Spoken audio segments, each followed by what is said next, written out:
যখন নামাজের নিয়ত করবে, যখন তোমরা নামাজে দাঁড়িয়ে যাবে, সেই সময় তোমাদের জন্য কাজ হলো চারটা।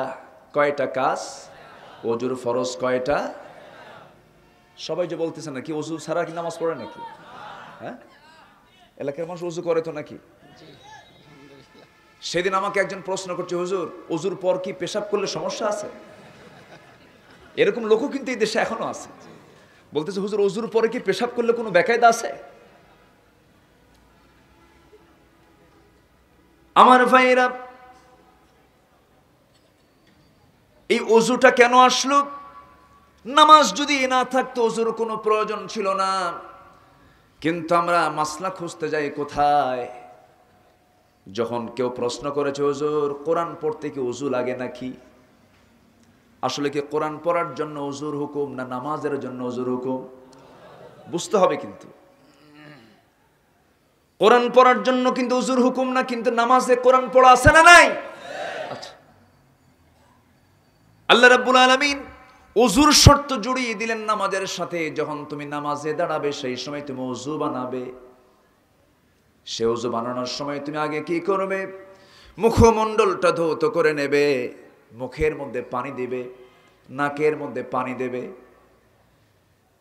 চুলের গোড়ালি থেকে গলা পর্যন্ত কোনো জায়গায় যেন বাদ না পড়ে যায়, ভাইরাস যেন বের হয়ে যায়। একটু আস্তে কোন সুবহানাল্লাহ। গুনাহ বড় না ভাইরাস বড়? চিন্তায় পড়ছে সব। বলেন, গুনাহ বড় না ভাইরাস বড়? তাহলে কি ভাইরাস শুধু পড়লে হবে? ভাইরাস মরলে হবে? ভাইরাস তো মরবেই। রহমত তো আমি পেয়ে গেলাম। বান্দা যখন মাথা মাসে করবে, বান্দা যখন দুই হাত ধৌত করবে, বান্দা যখন দুই পা ধৌত করবে, হাতের গুনাহ, পায়ের গুনাহ, মাথার গুনাহ, মুখের গুনাহ, চোখের গুনাহ, সব গুনাহ মাফ হয়ে গেল। তাহলে গুনাহ বড় না ভাইরাস বড়? গুনাহও গেল, ভাইরাসও গেল। আমার বন্ধুগণ, বান্দা যখন ওযু বানায়া যখন মসজিদের দিকে ঢুকে গেল, কদম একটা করে ফেললো, 10টা করে নেকি তার আমলনামায় শুরু হয়ে গেল। কোন বান্দার জীবনে গুনাহ নাই বলেন? সবার জীবনে গুনাহ আছে না নাই? গুনাহ হবে, ওযু করব মাফ হয়ে যাবে, নামাজে দাঁড়াবো মাফ হয়ে যাবে। যদি আপনি গুনাহ না করেন, স্পষ্ট হাদিস কি আশার আলো। আল্লাহ পাক নিজে হাদিসে কুদসির মধ্যে বলছেন, লাউ লাম তুযনিবু লাযাহাবাল্লাহু বিকুম ওয়া লাজাআ বিকওমিন হাত্তা ইউযনিবুন। তোমরা যদি গুনাহ না করো, আমি তোমাদেরকে পাল্টায় দিয়ে এমন একটা কওমকে পাঠাবো যারা গুনাহ করবে আর চোখের পানি ফেলে আমার কাছে মাফ চাবে, আমি তাকে মাফ করে দেব। গুনাহ হলো বান্দার যোগ্যতা। বান্দা যার নাম গুনাহ তার আছে। তাহলে আজকে থেকে নিয়মিত গুনাহ করব। আমি তো খুব ঢিল মাসলা দিয়ে দিলাম, কিন্তু এটা কি আমার কথা না আল্লাহর কথা? গুনাহ না থাকলে আপনি মাফ চাবেন কেমনে?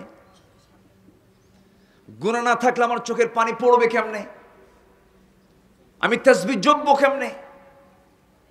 সর্বোচ্চ যিনি আলা, সে আলার তাসবিহ আমি জপবো কেমনে? এই জন্য গুনাহ হবে।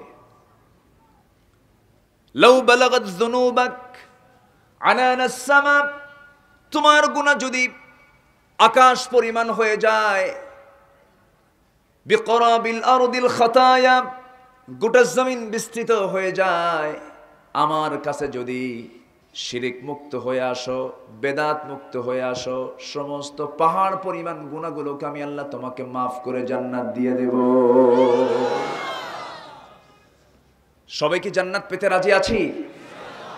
সবাই কি রাজি আছেন? আল্লাহ সবাইকে খাওয়ান। সবাইকে খাওয়ান না? ডোনাল্ড ট্রাম্পকে খাওয়ান কে? চুপ করে আছে, মনে হয় অন্য কেউ খাওয়ায়। জন বাইডেনকে কে খাওয়ান? ডোনাল্ড ট্রাম্পের তো ঘুম নাই, ডোনাল্ড ট্রাম্প শীত হয়ে পড়ছে। জন বাইডেন একটু আগায় আছে, আবার কেউ কেউ স্ট্যাটাস দিচ্ছে জন বাইডেন খুব ভালো। মুদ্রার এ পিঠ আর ও পিঠ, সব কুত্তা খাওয়া গ্রুপ, ঠিক কিনা? আমি বলি প্রেজেন্ট ওয়ার্ল্ডে এখন খলিফা হলো 3 জন। প্রেজেন্ট ওয়ার্ল্ডের খলিফা কয়জন? 3 জন। 1 নম্বর হলো ডোনাল্ড ট্রাম্প, নাম্বার 2 হলো বরিস জনসন, নাম্বার 3 হলো দমোদর দাস নরেন্দ্র মোদী। মাশাআল্লাহ দাড়িও আছে, আছে না নাই? মাঝে মাঝে পাগড়িও লাগায়, পাঞ্জাবিও পড়ে, ঠিক কি না? সব ঠিক আছে, কিন্তু কি ঠিক নাই? কি নাই? ঈমান নাই। আজকে গোটা বিশ্বের মুরলীপনা, গোটা বিশ্বের নেতৃত্ব তারা দিচ্ছে, অথচ সেই ডোনাল্ড ট্রাম্পের চেয়ারে বসা দরকার ছিল আজকে মুসলমানদের থেকে একজন অমরের, ঠিক কি না? কেন নাই? আমাদের কিছু ভুলভাল ফতুয়ার কারণে, ঠিক কি না? ভুল চিন্তার কারণে, ভুল চিন্তার কারণে আজকে অবস্থা হয়েছে। অর্থ নিয়ন্ত্রণ করছে আজকে ইসরায়েল, নেতৃত্ব নিয়ন্ত্রণ করছে আজকে আমেরিকা। আজকে অর্থ এবং নেতৃত্ব যদি সৎ এবং চরিত্রবান লোকের কাছে থাকতো, গোটা পৃথিবীতে আজকে শান্তির বাতাস প্রবাহিত হতো, ঠিক কি না? কিন্তু হুজুররা তো সারা জীবন ওয়াজি করছে, রসুল ছিলেন আমিরানা, বাদশাহী পাইয়া করিলেন না। কিন্তু এটা কোনো কথা? এর চেয়ে বড় মিথ্যা অভিযোগ কি আর থাকতে পারে? দোজাহানের বাদশা নবী, খেজুর পাতার বিছানা, আল্লাহুম্মা সাল্লি আলা, আছে না নাই? আছে। সারা জীবন শুনেছি আমরা রসুল পেটে পাথর বেঁধেছেন, না খেয়ে থাকছেন, ঘর নাই বাড়ি নাই, এতিম অসহায় নবী, খালি এগুলোই শুনছি আমরা সারা জীবন। কিন্তু না, এটা ভুল কনসেপ্ট, রং কনসেপ্ট। অর্থ থাকতে হবে, নেতৃত্ব থাকতে হবে, চোরদের হাতে না ভালোদের হাতে? চোরের হাতে না ভালোর হাতে? আজকে আমার দেশেও অর্থের চাকা যাদের হাতে আছে, অর্থ এবং নেতৃত্বের চাকা ঘোরাচ্ছে ভালো মানুষ না খারাপ মানুষ? ভালো মানুষ না খারাপ মানুষ? এই জন্য আজকে আমাদের এই সিচুয়েশন তৈরি হয়েছে। সব কেটে যাবে, শর্ত হলো, আমি আমার কারামত ভাইয়ের সঙ্গে মিলায় বলতে চাই, যদি জান মাল ইজ্জত আবরু মৌলিক চাহিদা, অন্ন বস্ত্র শিক্ষা বাসস্থান চিকিৎসা সব নিরাপত্তা নিশ্চিত যদি আমরা করতে চাই, ঘুরে যেতে হবে একমাত্র সেই মহান প্রভুর দিকে, যিনি আমার মালিক। তিনি কে? আসতে বলবেন না, তিনি কে? আমাকে সৃষ্টি করেছেন কে? কি থেকে? খুলিকা মিন মাইন দাফিক, প্রবল বেগে ছিটকে পড়া এক ফোঁটা পানি থেকে। আমি নাপাক বলবো না, হয়তো হ্যাঁ এটা বের হলে আপনার জন্য গোসল ফরজ হয়ে যায়, কিন্তু এটা কখনো নাপাক না।